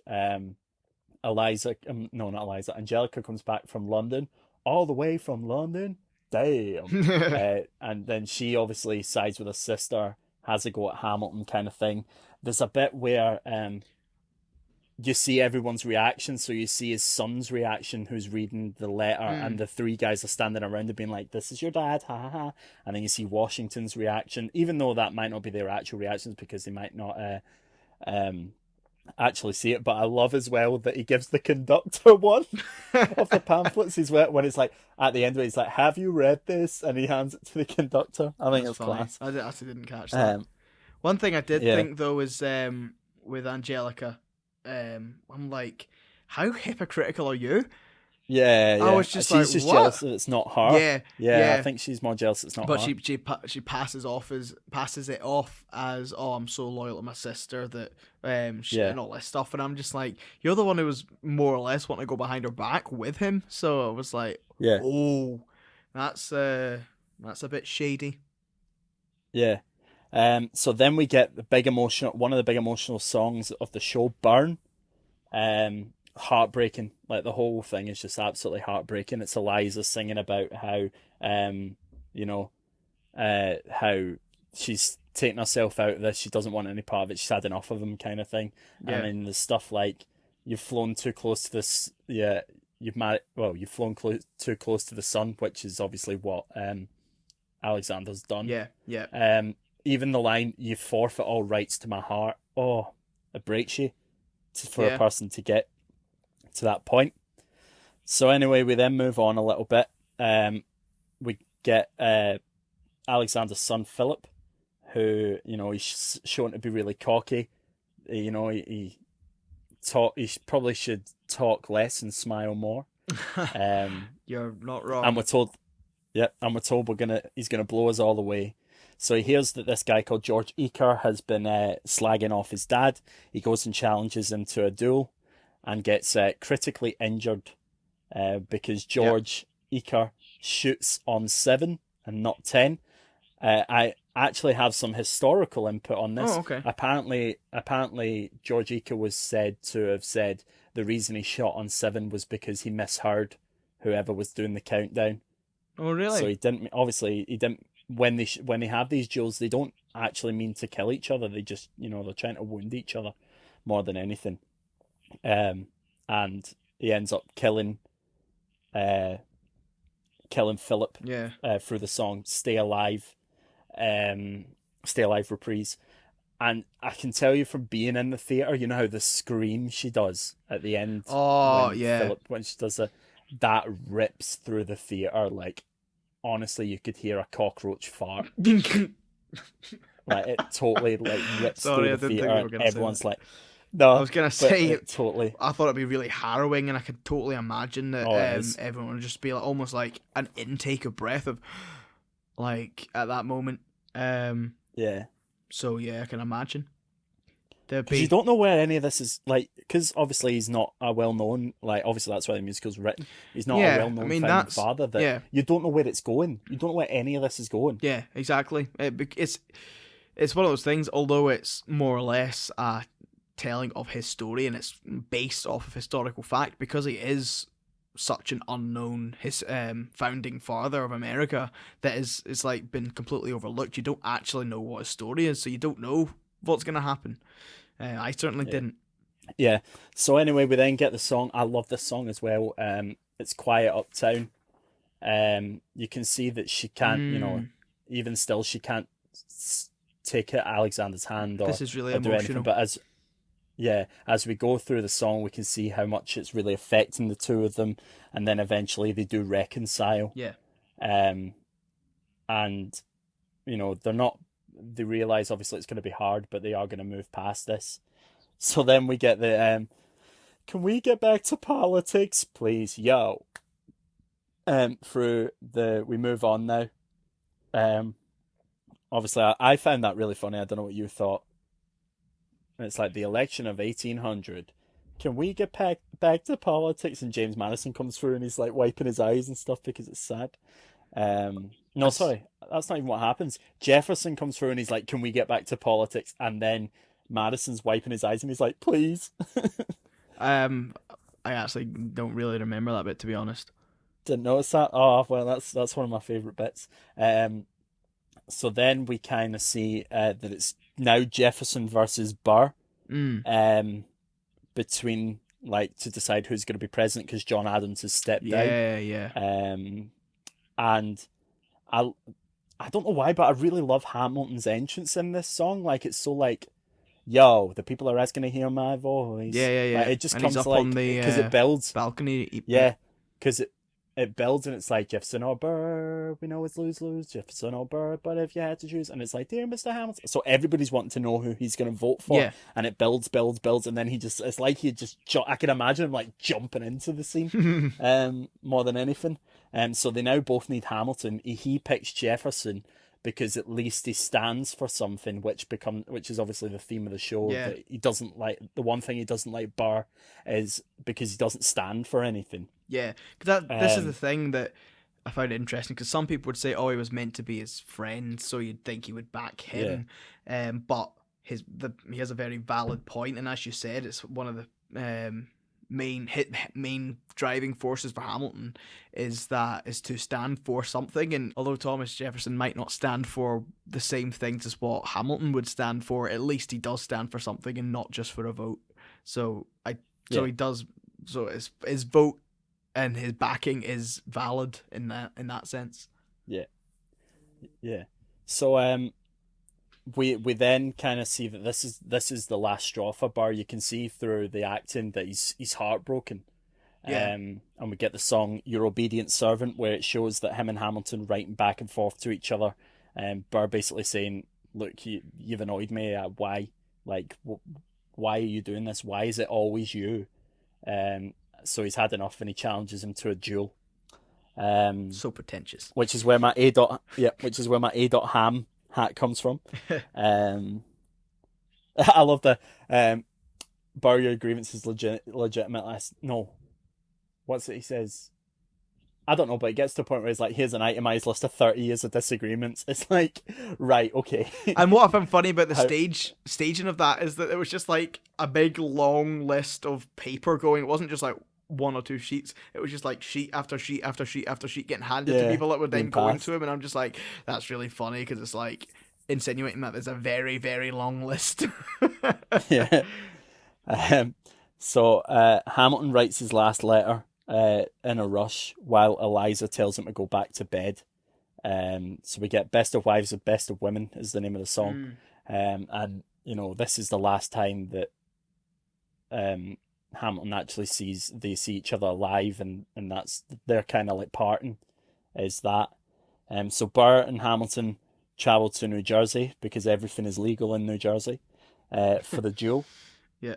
And then, we get the whole the song, get the whole duel through the song "The World Was Wide Enough." And I love Hamilton's spoken word bit in the middle of that. Like, I love the whole legacy. What is a legacy? It's planting seeds in a garden you never get to see. And that whole bit where the whole show like plays out times 10 in front of us. Yeah.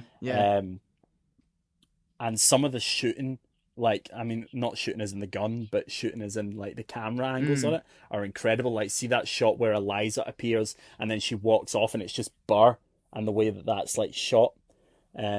So I love, like, there's so many things like that's so great about this. The fact that Burr's like, oh, they won't tell you this in your glasses, but look, they won't tell you this in your classes, but look it up. Hamilton was wearing his glasses, like stuff like that. Yeah. Like how like it's just, here's a little history nugget. And that's what I found interesting, obviously, about that is that he's saying, because Hamilton's wearing his glasses, he must be wearing them so that he can see right to aim to Aye. for a kill shot. In which it's actually revealed Hamilton's not going to do that. He's going to shoot at the sky. Yep. But because he convinces himself that Hamilton's going to try and kill me, I need to kill him first. Which I think as well, Hamilton's came into this thinking, Buzz not going to shoot me. Like, this guy can't. You know, he's not. You know, it's not what his kind of thing. yeah, you know, he's not a jeweler. He's not a jeweler. And it's actually foreshadowed that he's going to get this wrong because he got it wrong with his son when he says to his son, "Aim at the sky, he'll not shoot you," and he does that and he gets shot. And now he goes to this duel himself, convinced that he's not going to get shot, and he aims at the sky and gets shot. But it's even at that, you can see how much Burr has to hype himself up. Yeah. Like, you can see how he gets, oh my goodness, he must be trying to kill me because he's got his glasses on, and he's like he says, I had only one thought before the slaughter, this man will not make an orphan of my daughter. Like, stuff like that. Yeah. So obviously then he shoots Hamilton. I think he's pretty much dead on, like, front sight because he says he hits him right between his ribs. And you can see instantly he regrets it. Like, he doesn't, he didn't want to kill him. Yeah. You know, and then how that changes everything. So it's like when Alexander aimed at the sky, he may have been the first one to die, but I'm the one who paid for it. Yeah. I'm the villain in your, and now I'm the villain in your history. I was too young and blind to see. I should have known the world was wide enough for both Hamilton and me. It's very deep and very emotional. Oh yeah. And the thing is, up until this point, like just before the duel, I was still holding out that Hamilton was going to survive because I didn't know what the history of it was. All we were told at the beginning was that he was the fool who shot him, but he didn't necessarily say he killed him. So I was going, but will he survive? And unfortunately, no, he did not. No, he got killed. So then we move into the final song of the show of Who Lives, Who Dies, Who Tells Your Story. It kind of starts off with everybody sharing their thoughts about him, like how, they didn't really like him, but they can see what he did for them. He doesn't get, like Madison says, he doesn't give enough credit for the credit he gave us and how he made America stable, and whatnot. And I think this song stops being about the story and it starts being a message. Like, I love that message of the whole who lives, who dies, who tells your story, like, or the whole who tells your story, what kind of legacy you leave. That's what I love about the show is legacy and stuff like that. And then it stops being about Hamilton and Burr and all that, and it starts being about Eliza, who you then, you get a list of this is what all she this did. Incredible stuff she did with her time. She asked herself what would she do if she had more time. The Lord in his kindness, he gives her what Hamilton always wanted. He gives her more time. How she I'm literally doing this off my head of the lyrics in the song, but she tells a story of the soldiers. She raises funds for Washington's monument. She speaks out against slavery and opens an orphanage. She did all that. I remember leaving the show going, like, seeing it on stage for the first time. I remember leaving that and going, she's incredible. She was an incredible woman. Like, going and doing all that stuff. But and I think at that point, does she not also say, like, do you imagine the amount that you, like, talking about Hamilton, like, can you imagine the amount that you could have got done if you had more time? And it's at that point that I think the show really does make the point that everyone had something to say about Hamilton, but after he was gone, it was only then when they truly appreciated everything that he actually did for the country. No, I think it's great the way the show leaves off, and it kind of almost puts the story, it kind of puts it on you, like I left, and I'm gonna and when I watch it, I do constantly think, well, what's the story people are gonna tell about me? Yeah. um, and things like that. So yeah, that's the end of the show. Um, Obviously we've ran a bit long, but I do want to ask you a few more things. Yeah. So hopefully you're still with us, and I feel like people will still listen to this because people will have a lot of thoughts on this as well, and understand that it's 2 hours 40 minutes long exactly. But a few things I want to ask you are, um, if you were to play a character in this, who would you want to be, or who do you think you would be, and who do you want to be? It's an interesting question because I was thinking about how difficult it would actually be to play Alexander Hamilton. The amount of lyrics you'd need to know, and the amount of staging, and the fact if you were doing it like on the West End, you would be doing it every night or sometimes twice a day or whatever. 8 shows a week I it mean, would be. how taxing must that? It must have been incredibly hard. Um, but if you asked me today to do it, I would take the King's role because I think it's the easiest role, and his moments are really memorable, and people love. I think I think you would do really well at that as well. I think you'd be really good at that. Um, if I was gonna cast you, I mean, there's a thing with a casting brief in this, right? So as you may have noticed, King George is the only white Yeah, like yeah, lead yeah, character. That is obviously that's meant to be something. Um, like that's supposed to be the whole show was written, because of um obviously rap music is music by yeah, preliminary, mainly or predominantly by black yeah, people. Um, Also, there's a lack of black representation in theatre. So it's great to have a show like this, incredible show that can really kind of boost that. Um, and also, it's about people writing their way out or people having to fight their way out, mm, which again is something which people of ethnic minority have had to do for their whole lives yeah, and are still doing to this yeah, day. So it's incredible things like that. I mean, Lin-Manuel, who wrote it, said it doesn't matter what the race is, any color can it play anyone. mm, Um, I mean, on casting breakdowns, I've seen a casting breakdown. I don't know if it's a professional one, but all the lead roles are obviously non-white, non-white, non-white, non-white, apart from King George, who is like white.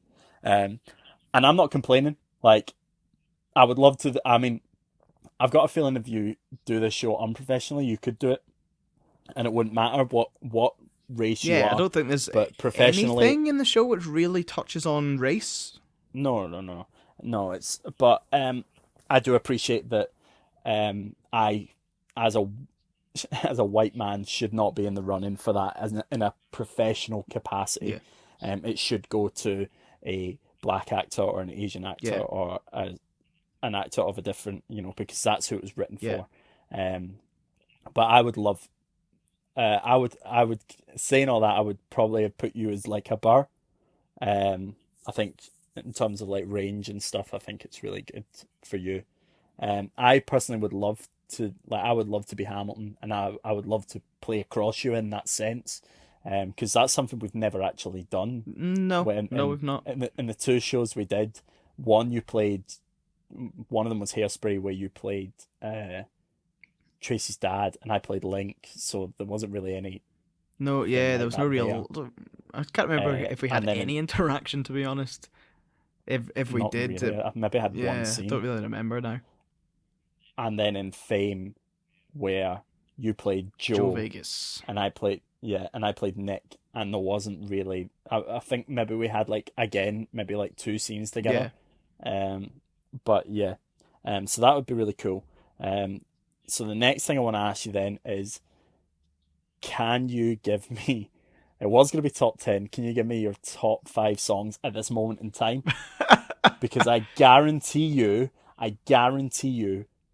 it's going to change. Your opinions on this show will change so much. Like, I remember when I'd listened to it on its Mhm. own, I preferred Act One. I thought the music was better in Act One, but then I listened to Act Two more, and it switched. And Right. then, in fact, if you don't know the names of them, just say like some of the lines from them, and I can put the names to them. See, that's the problem, is that because there was so much in it, I really do need to watch it again, because everything tends to blur into one, and because there was so Yeah. much, I'm like, I can't really remember. So literally, my top five would have to be sort of the most famous ones that I've. The ones that are on Yeah, Spotify. genuinely the It's top top five on five. Spotify, Yeah. obviously Hamilton's been out for a while now, so I have heard like little snippets of some of the songs. So like I go the one that obviously the first one, Alexander Hamilton. Obviously I've heard bits of that before, and I've heard people singing bits of Alexander Hamilton, so I at least recognize that. My Shot, I've heard bits of. You've played it before, so I've heard bits of these songs before. So that's why I recognize and resonate with them now, because I'm like, oh yeah, that's that one. Yeah. So my top five, I suppose, off of one viewing, would be Alexander Hamilton, Satisfied, You'll Be Back, My Shot, and then the other one that's on Spotify is Helpless, but I can't remember how that one goes off the top of my head. Boy, you got me helpless. Look I into my mean, eyes in the I do sky, like that, but singing there'll my... definitely be something else I like more than it. But I do like that one. Uh-huh. Okay. Yeah, I'd need to get back to you on that, because I genuinely, Yeah. I mean, you go to the album and It's hard, isn't it? yeah, there's so many. I mean, because the whole show is the songs. There's so many, Yeah. and I look at the names and I don't really know what one's what. Yeah. Did I say Satisfied already? Well, that's... Yeah, no, you said helpless instead of I think satisfied, I think. Satisfied would be on there as well, but there would probably be a lot more um Once you've had a yeah, few. once I have a few, I'll be like, oh, this song. So definitely that'll change, most Yeah. likely, as I listen more and watch more of it. Yeah. Mine's probably... My Shot's definitely there. Yeah. Guns and Ships is definitely there. Um, Room Where It Happens is definitely there. The Room Where It Happens. I'm kind of going for a phase of Washington on Your Side, so that might be there. But again, like I say, it'll change so much, mate. Mm. The more the more you listen to it, the more you gain opinion, the more you'll be like, oh, I like this, but I like this, and all that kind of stuff. But yeah, I can't wait till If It Ever Tours. I'm sure If It Ever Tours, we're going to be there. Oh yeah, Um, if it comes to the UK, even well, it is in the UK. It's in London. How do you think I've seen it? yeah, yeah, that's a good point. But you mean if it tours the That's what I UK? meant. Is what you If I mean? meant if it actually tours the UK, I would Yeah, definitely want to see it. definitely. So Is as sorry, someone who... when you saw it in London, was it uh, no, wasn't that cast? was not that No, cast? That's a shame. no. That cast haven't done London. The guys who did London were equally as good though. Right. Oh, that's another thing. Right, so you noticed, this is a wee fun tidbit at the end for you. In fact, wait, have I got any more just to get out before we finish? Any more tidbits? I've written them all in things I like. So you know how Burr has a lisp? Shout out to the lisp gang. I actually didn't pick up on that. No. Oh, you'll pick up on it now. But yeah, that's not the actor who has a lisp. Oh really? And it's never written anywhere historically that Burr had one, but that's the choice for this. And I think the guy who played it when I went to see it, whose name is Giles Terrera, I think he did it with a lisp as Right. well, or he did it with some sort of speech Right. thing. So I was like, oh, that's really cool. I like little Um, characterizations like that. It just gives Yeah, sometimes characters that bit extra thing to it. yeah, Samuel L. Jackson did the yeah. same in Kingsman. Yeah. Kingsman, yep. Aye. Well, yeah. Other than that, I think I've kind of went through everything I've put in the bracket of things I like. Music, characters, all of them are likable. There's nods to rap legends. The energy throughout the whole thing is incredible. The lisp, rap battles, and that all the laughs aren't forced. Yeah. Yeah. And I think there's only two things that I've written and don't like, and it's the fact I wasn't there, and sometimes I thought maybe the transitions in between scene could be a bit weak, and a bit. But Yeah. that's me being very, Yeah. very, very, Yeah. very, very Well, that's the critical. thing. If I had to be extremely critical, the only things I would really criticize is the fact that, as I mentioned before, because it is so dense in content, there's stuff you can miss, which if you're not paying 100% attention, you might miss something important and not know what's going on. Yeah. But that's me being hypercritical because the show is fantastic, and I don't really have much negatives to say about it at all, really.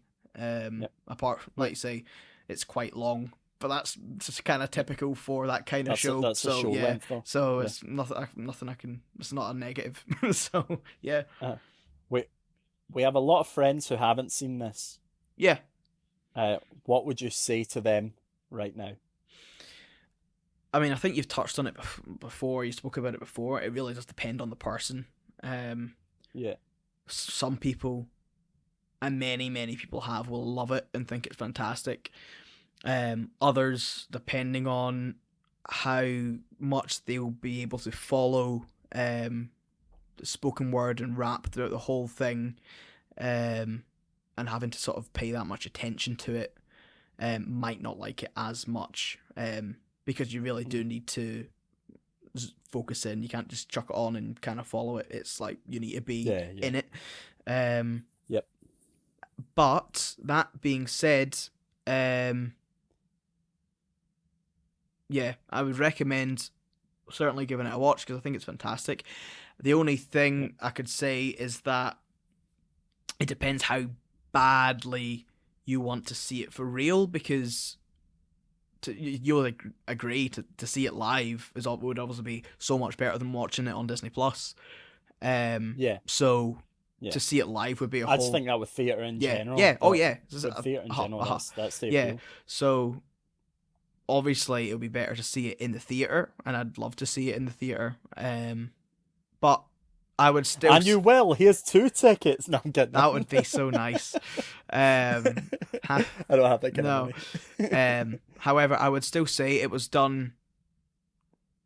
Disney Plus is done well enough that you'll still really enjoy it if you're going to enjoy it. Yeah. So I would recommend watching it. I think it's very good. Yep. I think that everyone should at least give it a chance. Yeah. In terms of theatre, it's so much different from anything that's out there. I mean, there is another musical on Disney Plus stage show called Newsies, which I haven't watched, but some of the music in that's great. So I'm going to watch it at some point. So I may have to force you. No, I'm kidding. But no, it was really good. If you were to give it a rating out of 10, Martin, what would you give it? Oh, I'd have to. Yeah, I suppose I'm gonna give it a 9 point. Oh! Just do it. Just do it. You want me to give it a 10? Adidas, just do it. Okay. I know it's not. It was great. It was a 10. Yes! I've redeemed myself so much. Yeah, it was it's watching it through the first time. I wasn't 100. I mean, I say I've only watched it once, but as I was watching it, the first act, first 15 minutes, 20 minutes, half an hour, I gradually more grew into it. Even by the end of it, I was like, yeah, that was really good. But the more now I'm digesting it, and the more I want to rewatch it, the more you learn about it, the more I'm like, I need to see this again. And actually thinking about it, I don't really have any negatives. It was just really, really good, and I understand now why it has such a big following and why it's been so successful, critically and audiensely. It's, you know what I mean. Phenomenal show. Yep. Cool, fantastic. Well, I'm happy with that. We could go on and talk about this for so much more, but we are going to wrap it up there. I presume your rating is also 10, by the way. Yes, my rating is also 10. My rating is 100 out of 10. Just looking actually on my DVD rack, I don't know if you'd fancy it. Obviously not to review, but I just mean for your own personal watching. I have a copy here of the, I don't know if you've ever heard of it, of the Take That musical, Never Forget. Oh right, not the one they've done. It's not the band, but I don't know if you ever fancy watching that. but if you do, just tell me eventually, and I'll get it to you. Cool. I'll let you know. I remember watching it in college, and I was wetting myself, and I just thought, I was just looking at it there, being like, musicals, Martin likes to take that, I've got to take that musical over there. But anyway, let's wrap this up. So Martin, as we spoke about, you know that we are going to be, from this moment on, picking films that the other hasn't seen. Yeah, I can see you looking at your rack there. I'm not. Thought about this. I'm honestly not. I know what I'm thinking. Okay, so tell me, what am I going to be watching for the first time? Yeah, so this week. I think you know what's coming, to be honest. I don't think I do. This film is huge, and I can't believe you've not seen it. I do know what's coming. Right. So the movie that I'm going to be getting you to watch, and we're going to be reviewing next week, is Inception, which cool. I can't. It's literally who was it who said to me? Someone who listened to the podcast turned to me and said, "I can't believe Stuart's not seen Inception," and I'm like, "I know, no, it wasn't." I actually do remember who it was. It was Caleb. All right, okay. I can't believe Stuart. Does Caleb listen? I don't know if he listens every week, but he certainly listens to that one. If you're listening, hi Caleb. Caleb is the shout out of the week. Caleb Cochran. Probably see you pretty soon. He won't listen to this one. Yeah. But so he turned to me and he was just like, we weren't even talking about the podcast. He just turned to me out of the blue and just says, "Oh, I can't believe Stuart's not seen Inception." And I'm just like, I know. Because it's like, how did you miss it? It was such a huge film and still is such a huge film. I don't know how you got through and not seen it and still haven't seen it till this day. It came out in 2010. I wasn't really into cinema in 2010.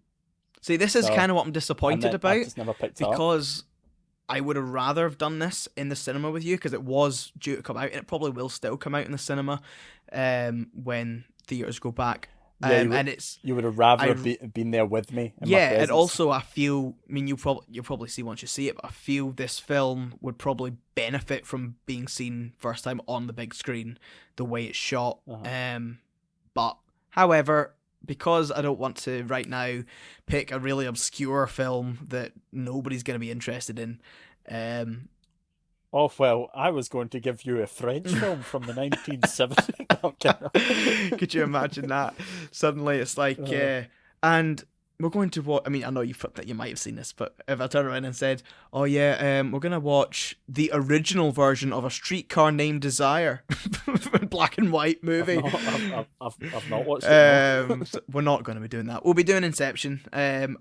It genuinely is up there in my top films. It nearly got picked earlier on my list anyway, so I'm looking forward to reviewing it and rewatching it again, because there's so much to talk about in that film, as I'm sure Stuart will find out. So that's next week.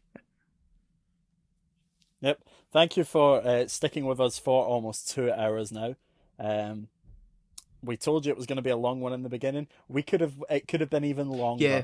Maybe we'll revisit this one day in the next few months after Martin's seen it a few more times. There was a point in this I genuinely considered, if it got much longer, like, maybe I'll just release the first act and then and leave it a few days and then post Act 2 as a separate podcast, because this is going on a while, but it'll be fine. We'll launch it as it is, and it'll just... Depending on our allowance. Yeah, well, our allowance is just renewed, so we're set. It just means our future ones are going to be 20 minutes each.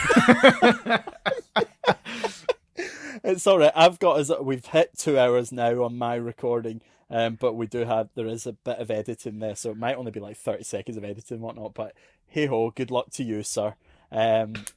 So thank you very much for listening in for another week. Remember, you can find us on all the social medias via our link tree, which is on the it's basically in the description of anything you listen to. The link is in the description, or the show notes, so you can find the link there, and that links you to all of our social medias and all ways that you can listen to our podcast, including YouTube, Spotify, Apple Music, Google Podcasts.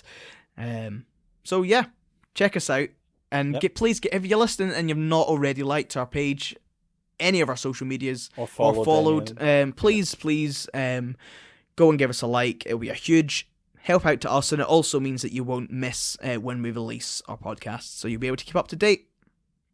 Yep. Well, thank you very much, and we will see you all next week. Remember, do not throw away your shot. Sir. Okay. Goodbye. See you later.